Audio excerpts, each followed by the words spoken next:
Andi Satterlund is back with a Patreon, and she is talking us through how to make our very own sweater in her style. So if you are curious about what I'm going to be making, because I absolutely am going to be making one, then this is the video for you.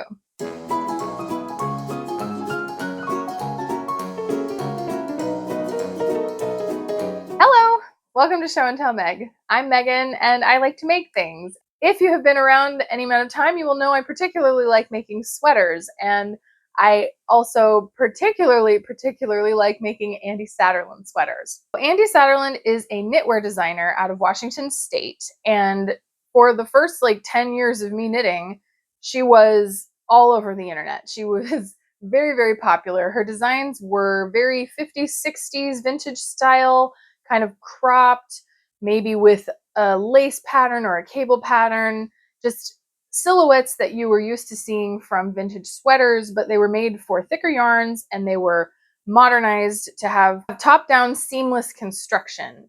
When I first started knitting, her patterns were just everywhere. All of the different sewing bloggers were making them. And so when I first started diving into sweaters, I felt like, okay, this is a style I would wear. It'll go with the things that I'm sewing. And so I started making her patterns. That led to what has turned into a lifelong love affair with her patterns because I like how they fit me. I like her style. They really go with my wardrobe. And so I just kept making them. And I have now made, I'm not even sure how many sweaters. I will insert the number over here once I look it up after doing this. I didn't think to add that up before I made the video, but I've made a lot of her sweaters, particularly her cardigans, because I'm not a pullover person. So if you have been watching my all the sweaters I've ever knit videos, then you'll see a lot of her designs because I was comfortable with her pattern style. I liked that I could try them on and figure out the length because I am long-waisted. And so any kind of adjustments like that I had to make, I could do it on the fly and I didn't have to read through all these patterns and do all this math. So it made things so much simpler for me. And to this day, when I just want to knit something, I typically grab one of her patterns. Sadly, a few years ago, Andi shut down all of her pattern sales. She took all of her patterns off of the internet, and we were all just left. We were all just left wanting, she announced it before she did it, and she did a sale on her patterns very generously. She had even given a few patterns during the pandemic and things like that. She offered a free pattern of your choice. And so she's been super generous with what she has still given the community. But it turned out that she had tax problems with Washington State. And so it just wasn't worth figuring all of the craziness out so that she could still continue to sell her patterns. Which seems like such a shame because they seem to be pretty successful. At least that was my perception. I see so many people who would make them that it seemed like they were very popular. So the past several years, you have not been able to get any of her patterns if you didn't have them already. But now she has figured out that she could start a Patreon. So apparently Patreon simplifies the tax situation because they deal with the taxes. They just have the creators do what they do. And so now she has started a Patreon. There's 2 levels of entry, I think. One of them is just the craft along community. The second tier, which is a little more expensive, is going to include her reissuing some of her older patterns, and you'll get to vote on which ones come up. And so very exciting stuff. If you have liked any of her designs at all, I highly recommend you check out her Patreon. I don't know which patterns she's going to be releasing first, but she says that she's going to start going through and adding additional sizes to fit with current size inclusivity kind of mindset. And as she does that, she's going to be releasing them. And that's going to start, I think she said, in June. But she has already started with some content on her Patreon, which I have open over here. That's why we're sitting at my computer. She is talking us through how to make our own sweater in her style. And I know that probably sounds kind of vague, but years ago, she actually did an ebook where you could design her top-down style of sweater. She just went through the whole thing. And so it seems like the Patreon is going to sort of be reiterating some of the information that was in that ebook, but she's talking you through it. And then there's a craft along community.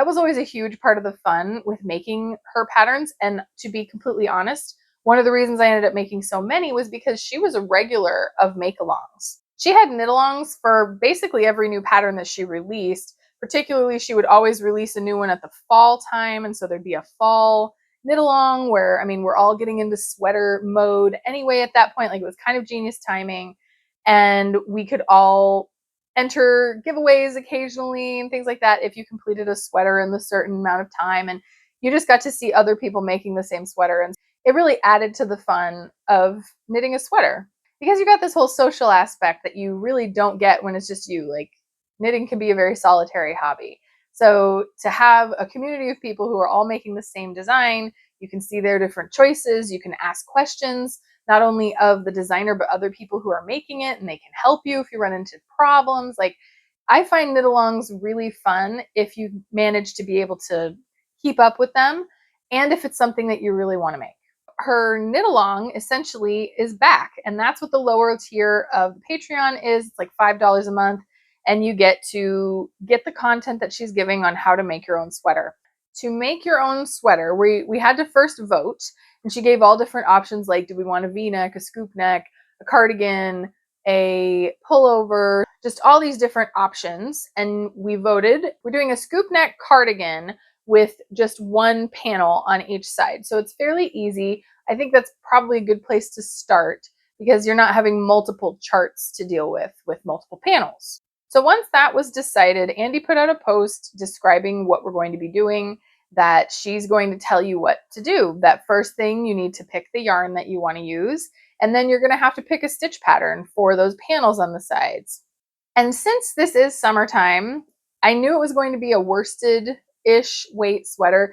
I think that she says that the math is going to work anywhere from like DK to Aran weight yarn, but I mean, technically she's showing you how to do the math, so you could really do any style. You're just going to have to do a little more math than the rest of us will, but I enjoy her worsted-ish weight sweaters. They're very quick to make. They usually take me like a few weeks to a month, and I don't know, it's just very satisfying to do.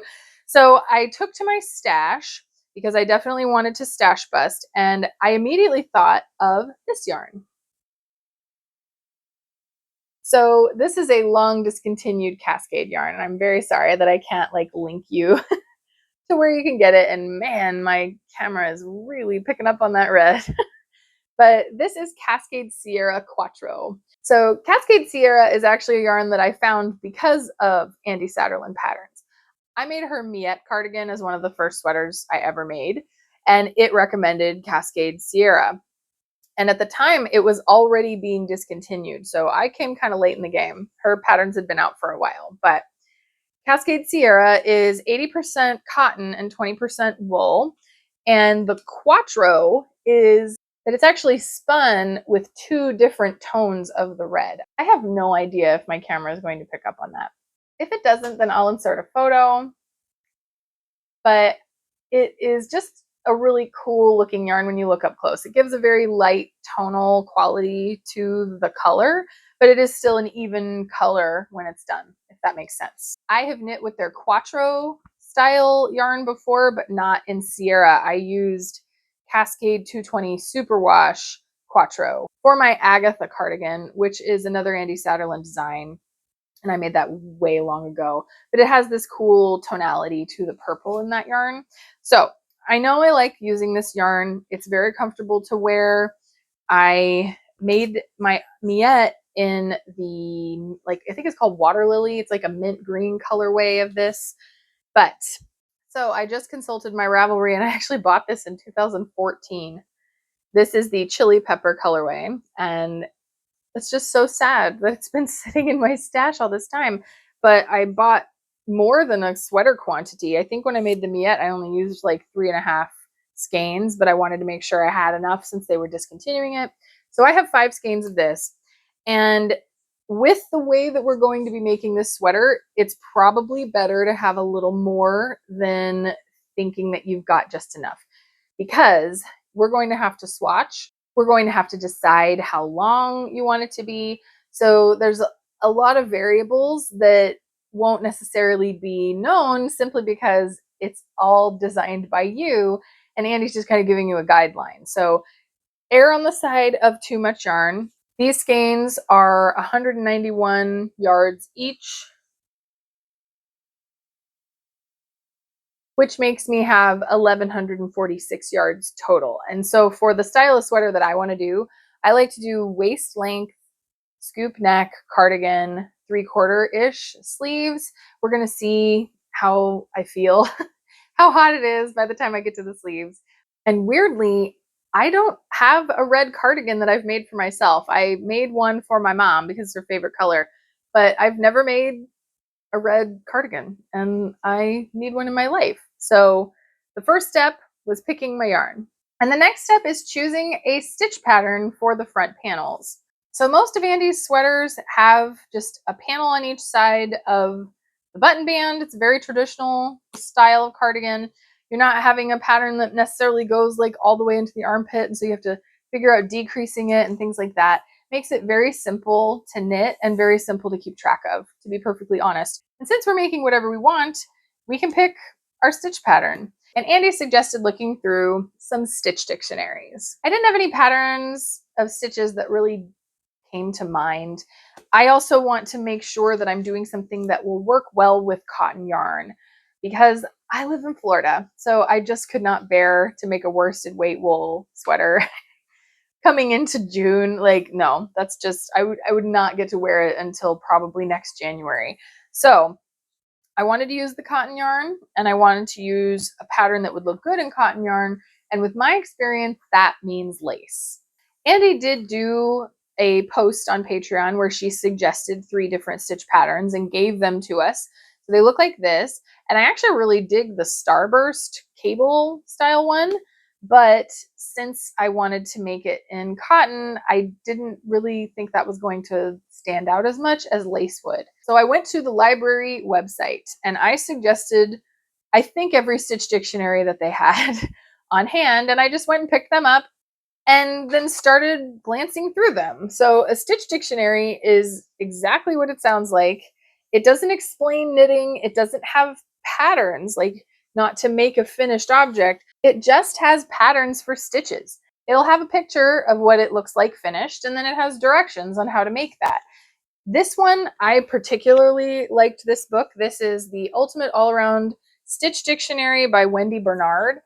I liked this because it has both written instructions and charts, and she gives it to you for flat and in the round, if that makes a difference in the stitch, which is pretty cool. Andi did give a little extra guidance. You want a stitch pattern that's a little over 2 inches wide, because if you get wider than that, then you start having to figure out decreases and stuff if you're smaller. So since we didn't have to do that with me, since I was just trying to pick something around 2 inches, I tried to keep that in mind as I searched through these books. And it's kind of funny, once you start looking in these books, you start to realize how many different sweaters use these exact same stitches, and they just put them in different places and call it their own, because you really aren't reinventing the wheel when you're making this type of lace. Apparently this is called kimono lace, and that's very pretty. I have knit this before in my endearment cardigan, except instead of just plain knitting here, it had cables. I swear to you, it looked exactly the same. So as you look through, you'll start to notice there's only so many different combinations of stitches that you can really do. So one that I do like is this one. This is called chevron lace. And it's mostly, I have to decide, like, do I like it enough with just the one row? I mean, I think it's cool. I kind of like it. I really like it doubled up, but I'm not going to be having that kind of width. That was a contender. I also like this leaning ladders. That one's pretty cool. And if it was just one panel, that could look neat just by itself. They have this one that's hearts and diamonds. And I'm like, it is red yarn. Is that too cheesy to do hearts on it? But, it's a consideration. Then there was just this eyelet polka dot. That could be kind of cool. It could just be like, I don't know, 3 dots wide or something like that. I do like the lozenges lace. And here's another heart that I could do. And the Stitch Dictionary gives it to you going from the top down or bottom up, which is pretty great. So those were my favorites out of this book. And the other book that I found quite a few that I liked in is the Knit Stitch Dictionary by Debbie Tomkeys. This one has quite a lot of different textures and things like that, which I like textured stitches, but I just don't know that it's going to have as much definition since I'm using a mostly cotton yarn. But one of the ones that I really liked was this diamond and leaf lace. I think that one panel of that could look very cool. I also really like these bobble ones, but I just knit, oh, it's over there. I just knit the LYS cardigan, which has bobbles. And I'm knitting a linen shirt that has bobbles, so I think I need to lay off the bobbles for a while. I also am super partial to the honeybee stitch. I actually knitted an entire sweater that was completely covered in this stitch in this kind of color, and it's one of my favorite sweaters I've ever made. So I'm always kind of tempted to do it again, but just not quite as intense as having it everywhere. And then the other one I really liked out of this book is called The Grapevine. I liked that kind of meandering zigzag, and it has kind of bobbly looking stitches. So I think that one would look really cool on its own as a panel as well. And then I checked out the Vogue Knitting Stitch Dictionary, and I haven't even looked through it yet. So we're going to see, but this is an excellent reference to, like, they're very detailed. They have lots and lots of different stitches on there.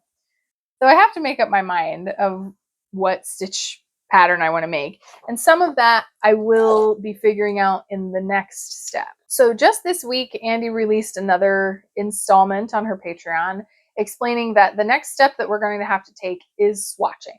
Because we're making this sweater completely from scratch with no pattern, with no designer who has tested out this particular yarn for this particular stitch pattern, we need to swatch to see what our gauge is like, and then particularly what our gauge is like in the stitch pattern that we chose.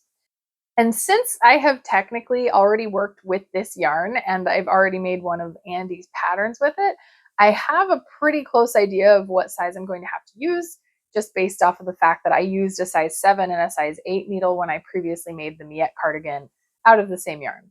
But I made that in March of 2014, so I think we're pretty safe to say that my gauge could have changed in that time. So I'm definitely going to be swatching. Because I just moved, I am still looking for my wool wash. It's around somewhere, but I think I'm going to start with a size 7 needle and make a swatch and just see what kind of gauge I get, because typically with Andi's patterns, I like using a size 7 needle with worsted weight yarn. So I'm gonna not entirely follow the directions, because her directions tell you to make 3 different swatches and 3 different size needles. I'm gonna do a size 7 and see how that looks. So the reason that you want to swatch is not only to get your gauge, but it's also to see if you like the fabric. You want to be able to hold up your swatch and see if you like the drape, if the yarn looks nice in that stitch pattern, all those kinds of things. So I'll make a size 7 needle stockinette swatch, and then I'm going to make a separate one with my chosen lace design. We'll see if it's just one or if I have to knit a few and see which one I like best. So that is where I am at right now. I am really itching to make this sweater because I just finished my LYS cardigan, which is on my dress form just out of the screen. If you want to see that one, it's coming up in May because I completed it as part of Andrea Mowry's March to May knit along. So check back for that if you want to see it. I don't have a cardigan on my needles right now, and I always like to have a sweater. The other one that I have that's been sitting and taunting me, I just have not sat down and figured out what I did wrong. Well, that's a lie. I know what I did wrong, but I have not figured out how to fix it. So it's another Andi Satterlund design, as fate would have it. But one of these days I will finish that one, but it's just not pulling me. Because I have to figure something out about it, I haven't wanted to deal with it. And I've been doing some other brain-taking knitting projects like test knitting and stuff. So I am very much looking forward to an Andi Satterlund pattern. Even though I'm making the pattern myself, I know the different adjustments that I need to make to her patterns. And it sounds kind of like I'm going to be combining my 2 favorite designers technically. I'm going to be combining Andi Satterlund with Sydney Craybaugh, who are both Patreon accounts that I follow.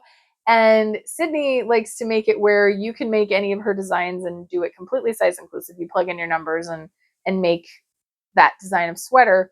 And since we're going to be doing the basic shape of Andi's sweaters, I think it's going to be something sort of similar that we can plug in our gauge and make. And so what a great thing to have in your back pocket that I can just grab some Stitch dictionaries and knit a sweater. I don't have to be at the will of if a design has already been knitted into a sweater or not. I can make it completely my own and make it from scratch. So I am super grateful that Andi is back. Andi, if you watch this, I love your patterns. And I have made them for years. I will continue to make them for years because they're kind of like my warm blanket as far as knitting. Like, I'm comfortable with them. I know that they're going to turn out reliably well and that I'll enjoy wearing them. So if you are interested in making a sweater from Andi Satterlund and you didn't find out about her before she took all her patterns down, then I highly recommend you sign up for her Patreon. I'm in the $5 a month tier because I already own so many of her patterns. But I'm having a lot of fun just being back in the swing of doing a knit along with her patterns. So if you are interested in that, I will post the link. I am in no way affiliated with Andi Satterlund at all. This is full disclaimer. Like, I have, other than in a professional capacity with purchasing her patterns, I've had no interaction with her at all.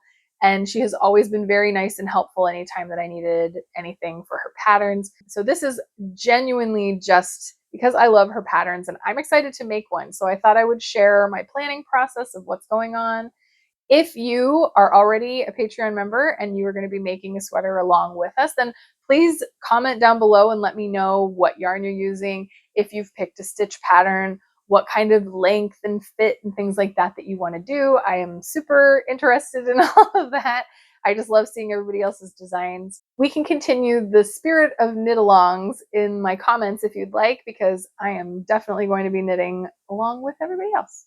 So that's all I have for you this week. I hope that you enjoyed this. I hope that you can see kind of the inner workings of how a sweater pattern is designed. It's honestly going to be pretty cool to know that I'm making a completely original design, right? So if you like this video, please do give me a thumbs up and subscribe if you want to stick around and see how this endeavor ends up. I will definitely be showing my finished sweater on here once it's done, and maybe some of the progress along the way. I don't know. We'll see kind of how long it takes me to knit if I end up having any progress videos, but it's definitely happening. And it's going to be real bright red. And if there were any of those stitch designs that you particularly liked, let me know in the comments, because I'm still deliberating of exactly which one I want to do. So until next time, I hope that all your sweater planning goes amazingly.